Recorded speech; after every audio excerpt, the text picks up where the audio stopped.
Boa tarde, o programa Mara Descomplica está começando e eu, Mara Bernardes, quero agradecer a sua audiência e agradecer o nosso convidado de hoje, o Gessé Cordeiro.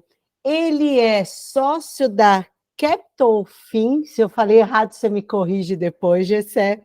Ele fala sobre crédito, investimentos, operações de câmbio, e, ultimamente, ele tem falado muito sobre planejamento financeiro pessoal. Gessé, obrigada por estar conosco.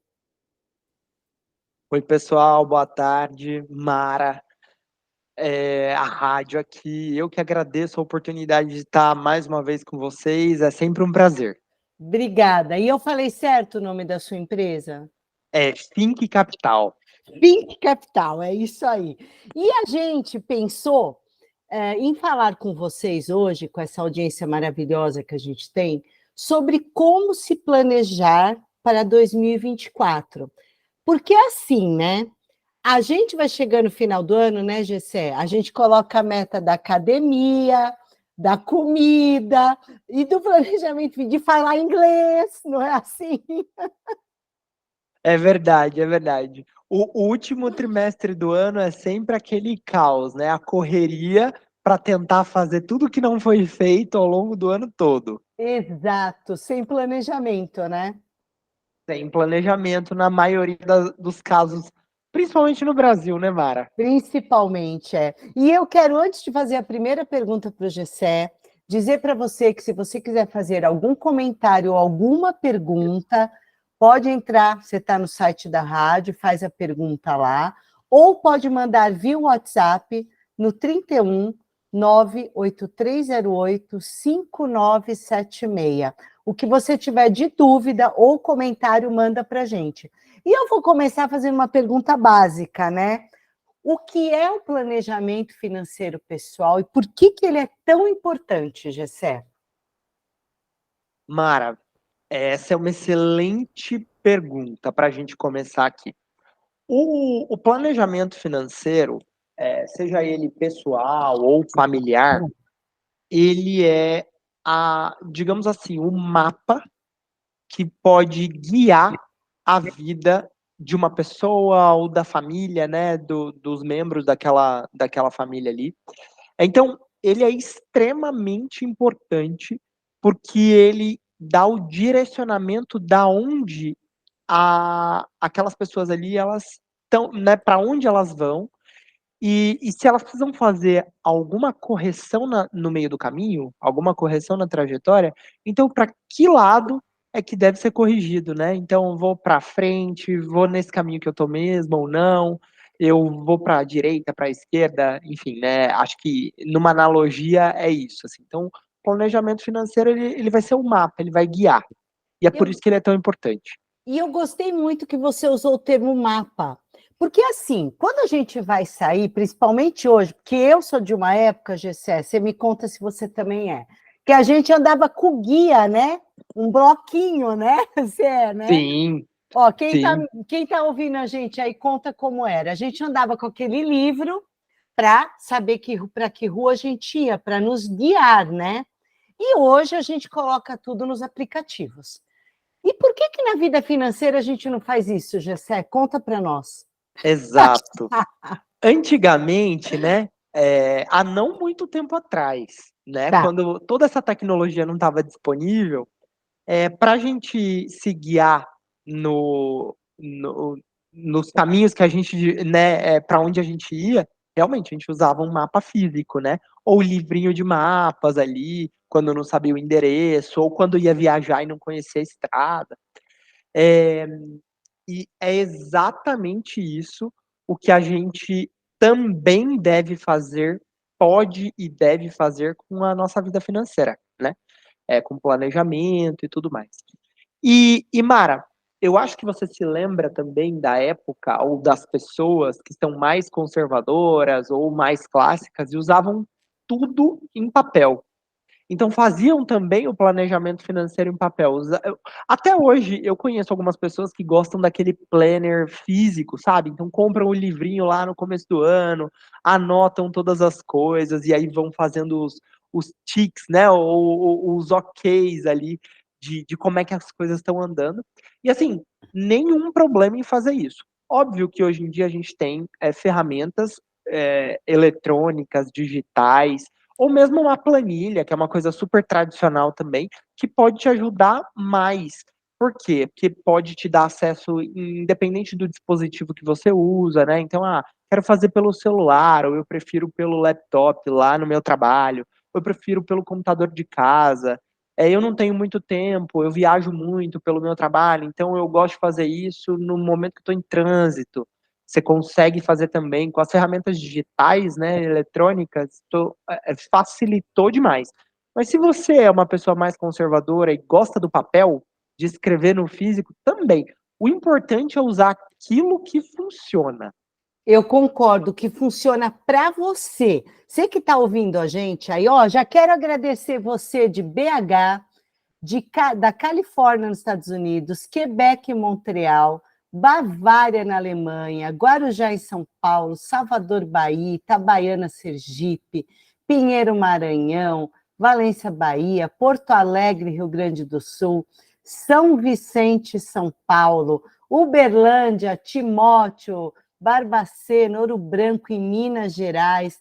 Você que está na Bélgica e ouvindo a gente, é um prazer ter você conosco. E eu quero dizer que o que importa é como você faz o seu controle. Eu, Mara, Gessé, não gosto de aplicativo. Eu gosto de planilha de Excel. Mas eu sempre brinco que as pirâmides do Egito foram construídas com matemática, e não foi com planilha e nem com aplicativo, não é? É isso? Com certeza. O importante é saber onde você está gastando, como você está gastando, não é? Com certeza, Mara. Esse é o principal. Então, independente da ferramenta que você utilizar, a gente tem que sempre focar no objetivo. E o objetivo é ter esse controle bem estabelecido, né? Então, por que a gente fala do mapa? Porque é importante realmente mapear, né, como o próprio termo diz, para onde é que está indo o teu dinheiro e da onde é que ele vem também, né? Então, Exato. eu acho que esse mapa, né, essa noção de onde o recurso vem, ela é mais fácil, porque geralmente as fontes desse recurso, dessa receita, né, desse dinheiro que entra todos os meses, ela é uma fonte que pode ser única ou às vezes diversificada, mais de uma fonte, mas ela costuma ser menor do que As saídas. as saídas. Exato. Exatamente, exatamente. Então, acho que é isso. E aí, nas saídas, é que a gente tem que tomar o grande cuidado. Vamos falar no próximo bloco. Lorena de Barbacena está fazendo um comentário e eu vou fazer no próximo bloco. Fica com a gente vai para um breve intervalo, voltamos já já. @Mara Descomplica. Voltamos, agora 12 horas e 19 minutos. Aqui em São Paulo está um solzinho, mas eu estou com frio. E você, Gessé? Aqui tá gelado também. Tá luz de geladeira esse sol aqui. Exato, exato. E eu quero começar falando com a Lorena, que comentou com a gente o seguinte. Vamos lá, Gessé. Estou num dilema. Ela está negativada e ela quer quitar. Porém, por ser um valor alto, ela não consegue quitar de uma vez só. E ela ainda não consegue negociar. O que ela diz? Eu pensei em investir em algo seguro todo mês, e assim eu estaria guardando para poder quitar as pendências e o dinheiro não ficar parado. Assim não corro o risco de gastar. Muito bom isso.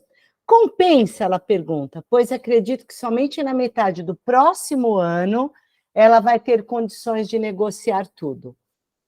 Legal. Lorena, Lorena. obrigado pela pergunta. E assim, ó, de bate pronto, né? O que a gente já sabe aqui, Lorena, é que o ideal seria você já tentar uma via de negociação com a instituição financeira que você tem o crédito. Por mais que você me diga aí na pergunta que não tem condição de fazer a quitação, né, da dívida toda agora, mas para você compensa mais negociar essa dívida para pagar ela parcelada, então acabar com esse problema já agora, né? Tentar resolver ele o mais breve possível, do que juntar o dinheiro, prolongar essa dívida e tentar fazer essa quitação ou, né, esse acerto todo lá na frente. Por quê? Né? E aqui tem uma lógica muito que pode não parecer óbvia, mas ela é bem interessante. Porque os juros que está incidindo sobre o crédito que você está tomada e está inadimplente, pode estar inadimplente, ele é muito maior do que a remuneração do investimento que você vai conseguir no seu recurso. Então, se você fizer uma conta de, eu vou juntar um pouco todos os meses, daqui agora, né, desde novembro até o meio do ano que vem, o meio de 2024, para quando eu tiver o dinheiro todo, eu fazer o pagamento total, né, ou uma negociação, se você fizer isso agora, desde já, parcelando essa dívida para ser paga até lá, ou com prazo ainda maior, caso você não consiga pagar tudo até o meio do ano que vem, você vai pagar um valor muito menor, porque o juro ele vai ser menor. Mas sabe o que eu acho que ela está pensando, É. o Gessé? Se não for isso, conta para nós, Lorena.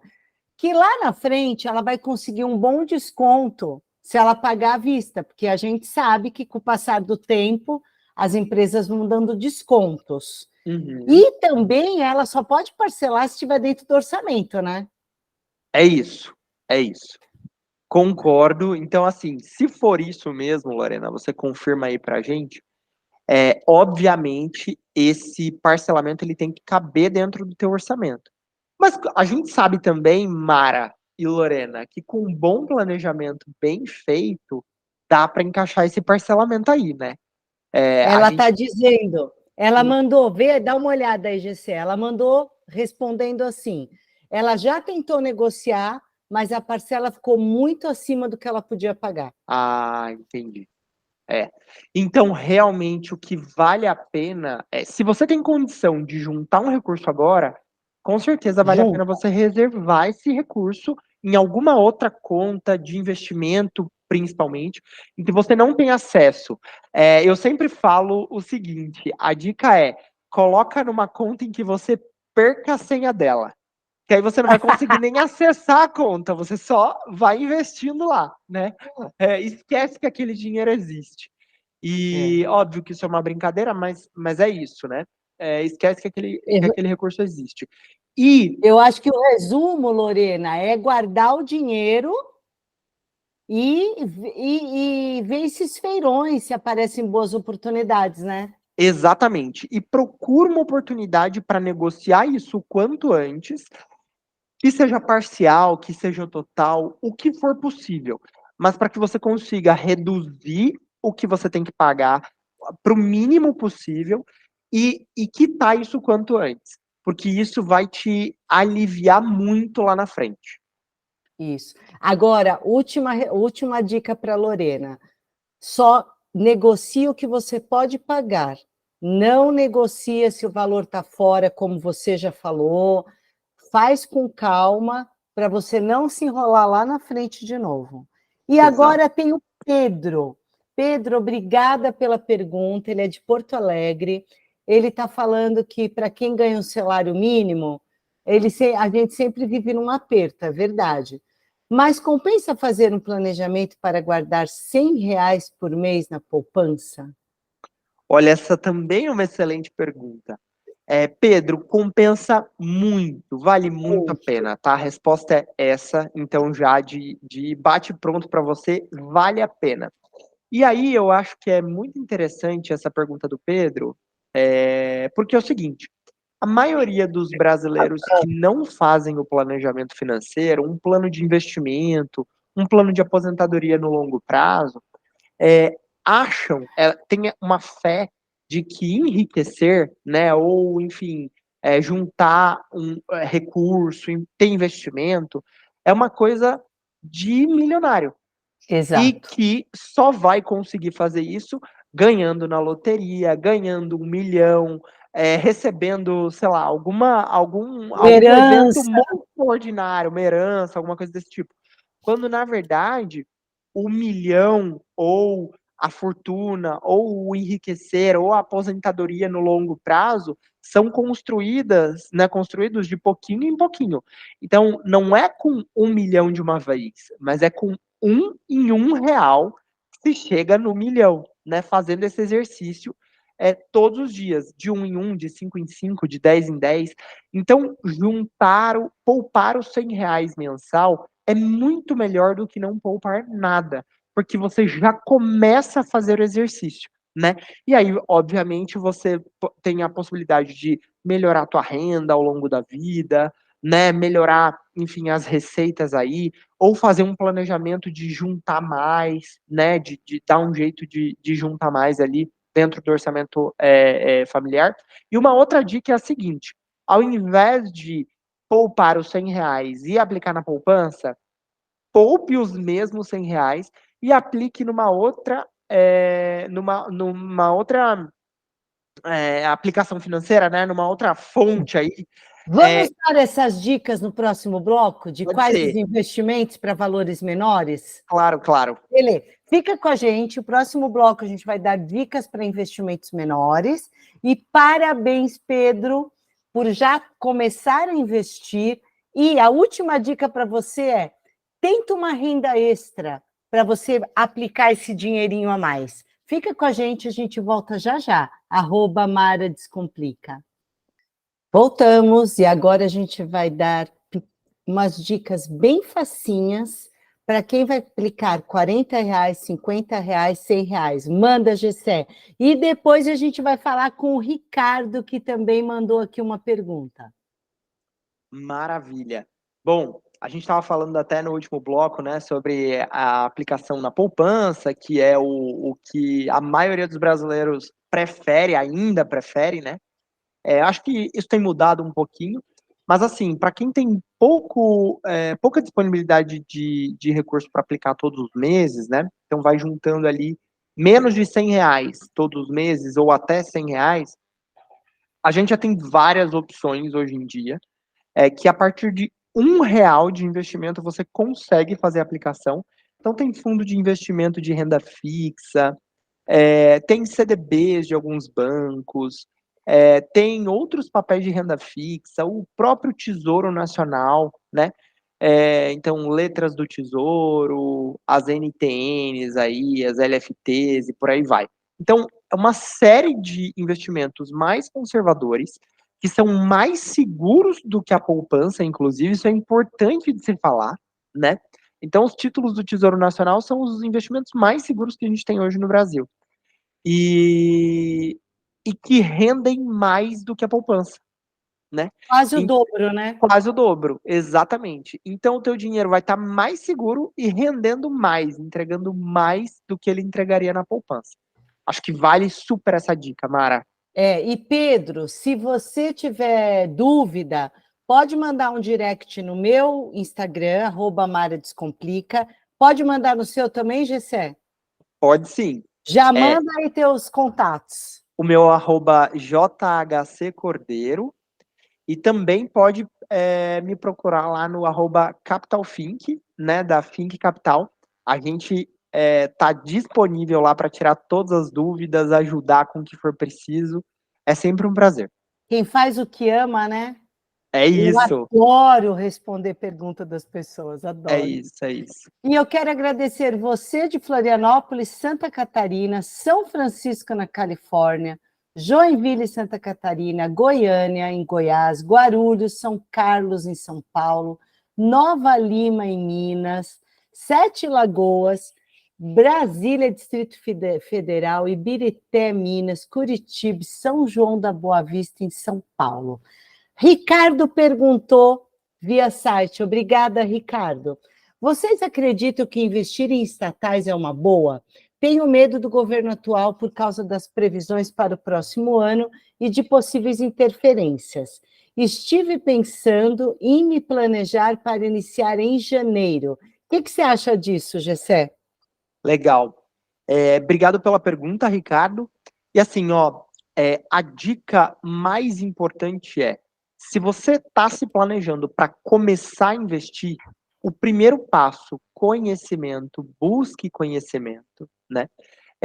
E além desse primeiro passo aí, vamos dizer, o passo 1.1, né? Não seria nem o passo 2, construa a tua reserva de emergência antes de Boa. qualquer coisa, tá?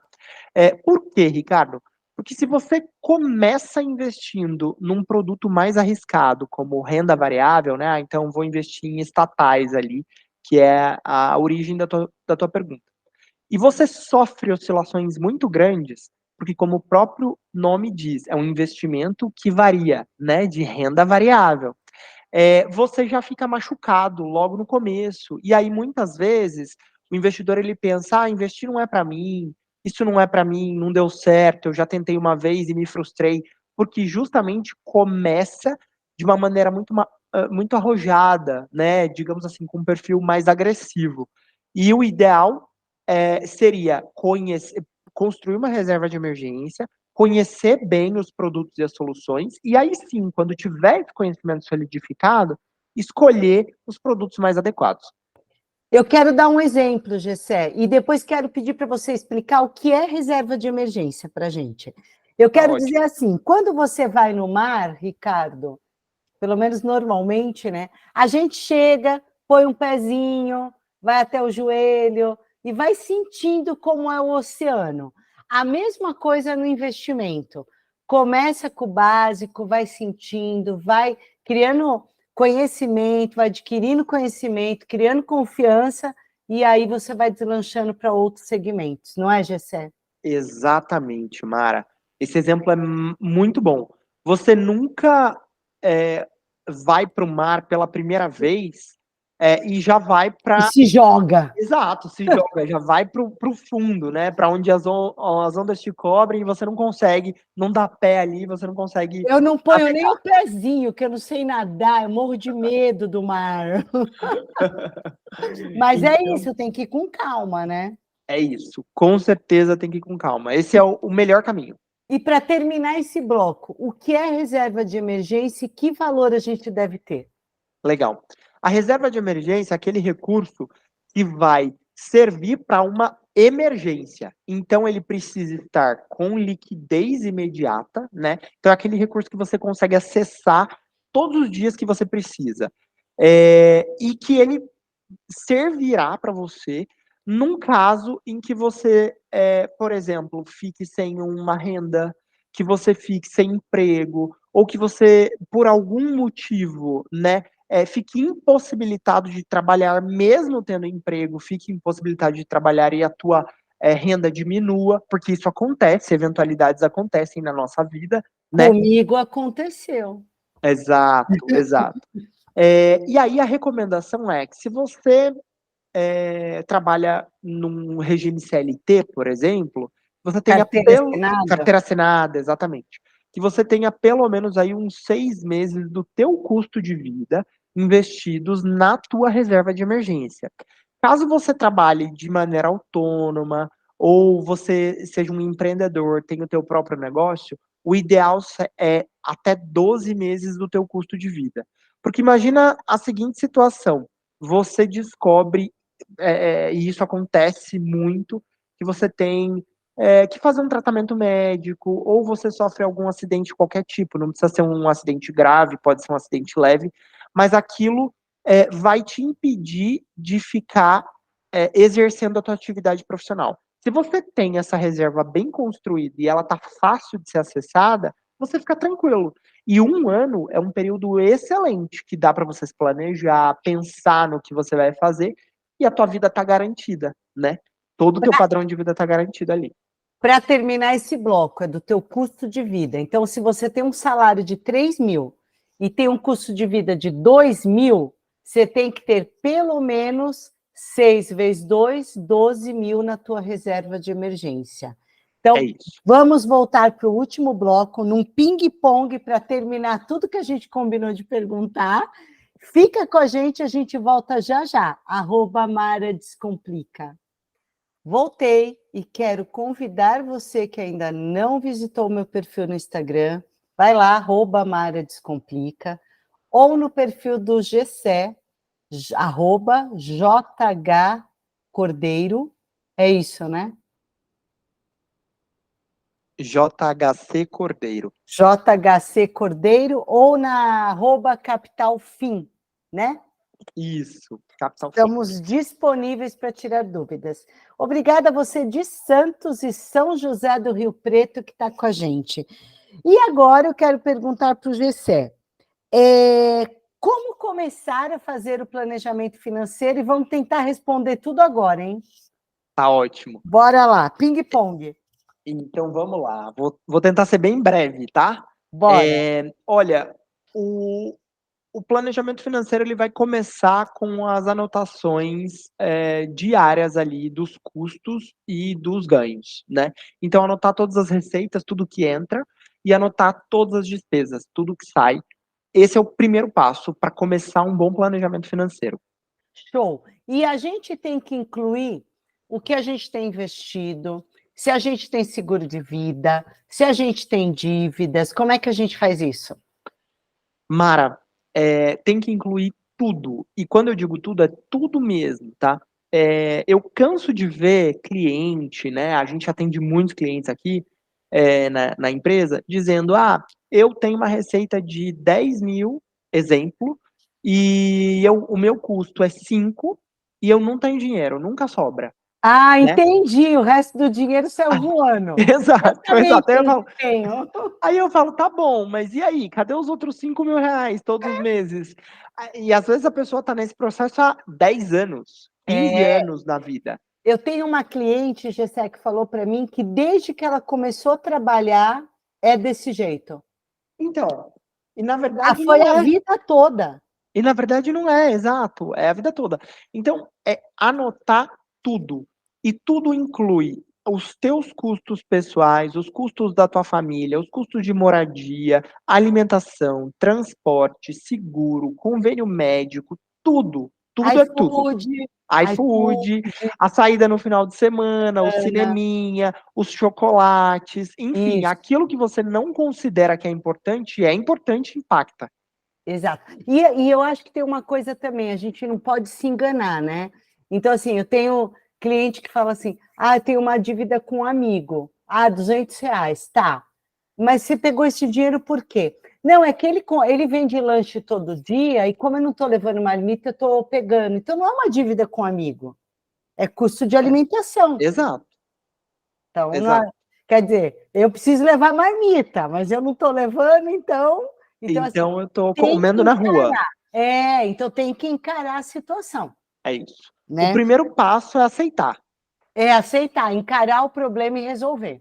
Exato. Porque, assim, para tudo tem solução. É só se Com certeza. organizar. E, Mara, eu dei esse exemplo de 10 mil, mas assim, a gente tem clientes aqui que tem um volume financeiro muito maior de Sim, receita mensal, né? Clientes com 100, 200, 300 mil de receita mensal, nos seus negócios, na vida pessoal, e esses também são desorganizados. E sim. são endividados tanto quanto aquele que ganha pouco e diz que não tem condição. Então, na verdade, a gente vê que é um fenômeno de organização e não de receita. E, às vezes, esses que têm uma renda maior têm proporcionalmente mais dívidas, porque tem mais Exato, facilidade de adquirir crédito, exato. né? Outra pergunta: quais são os principais erros? E depois eu vou dizer um. Conta para mim o que você acha de erro no planejamento financeiro. Acho que os principais erros são, primeiro, a gente omitir coisas, a gente dizer que a gente tem um custo, quando na verdade a gente tem um outro que é muito maior e mais elevado. Então, a gente se enganar, porque a gente É, não está enganando o outro, não está enganando o mundo, a gente está se enganando e se é. prejudicando. Esse é um erro bem grave. O segundo erro é não se pagar. Eu acho que as pessoas elas não se pagam, elas não lutam de fato pelos sonhos dela, É, né? Então elas vão protelando. Depois eu faço, uma hora eu faço, no futuro eu faço e não olham para aquilo que realmente importa. E eu acho que um terceiro erro que é bem comum e bem grave é gastar mais do que se ganha. gastar mais do que se ganha e achar que o cartão de crédito não vai ter fatura para pagar. Exato. Né? Eu entrevistei outro dia um colega nosso, Gessé, e ele falou que cartão de crédito só serve para duas coisas: para enriquecer a administradora do cartão e para a gente se endividar, para mais nada. Sim, sim. Eu uso o cartão, mas assim, muito esporádico, se é uma viagem, alguma coisa que tem um valor maior, mas para o dia a dia eu não uso, não. É isso. Se você é uma pessoa bem organizada, que faz a planilha de custos, que faz a lição de casa e usa o cartão de crédito como uma ferramenta, não que aquilo é um extra, mas ele está Isso. dentro do teu orçamento, ok. Porque a gente sabe que tem muitas pessoas hoje em dia que utilizam para programa de milhas, para cashback, alguns benefícios, né? Mas desde que você seja uma pessoa planejada e aquilo esteja organizado, 100% organizado. Se você não é essa pessoa, não usa, porque Não não é usa, é para o que eu você. falo, é. Falo, se você, o cartão de crédito ele pode ser mocinho ou vilão, depende de como você usa ele, Exato. né? E eu quero te perguntar, você até falou de metas, que a gente precisa estabelecer metas.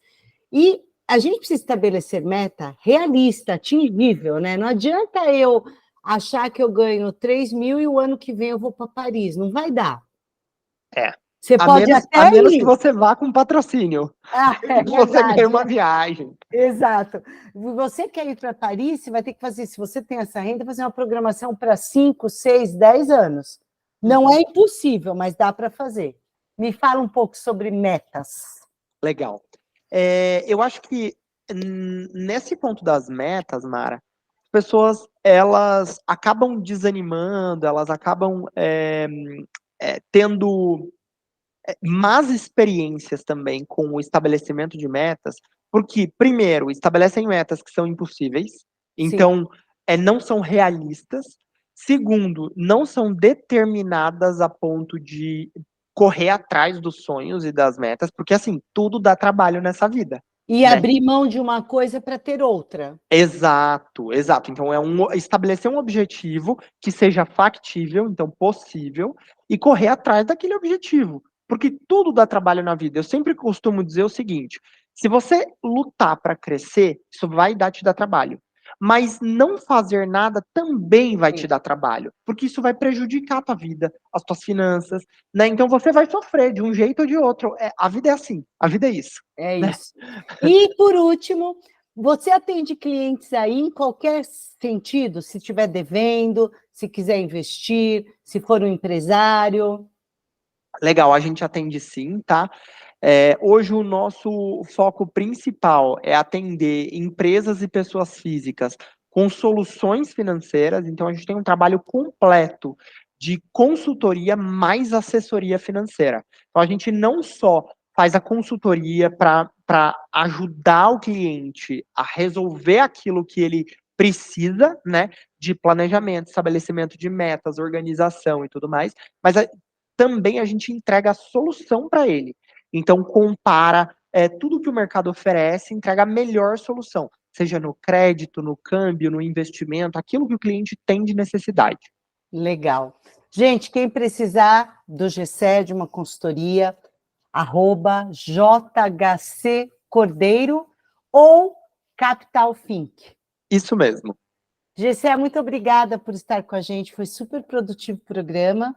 Quero agradecer a audiência maravilhosa, a rádio que sempre me apoia, e semana que vem estou por aqui.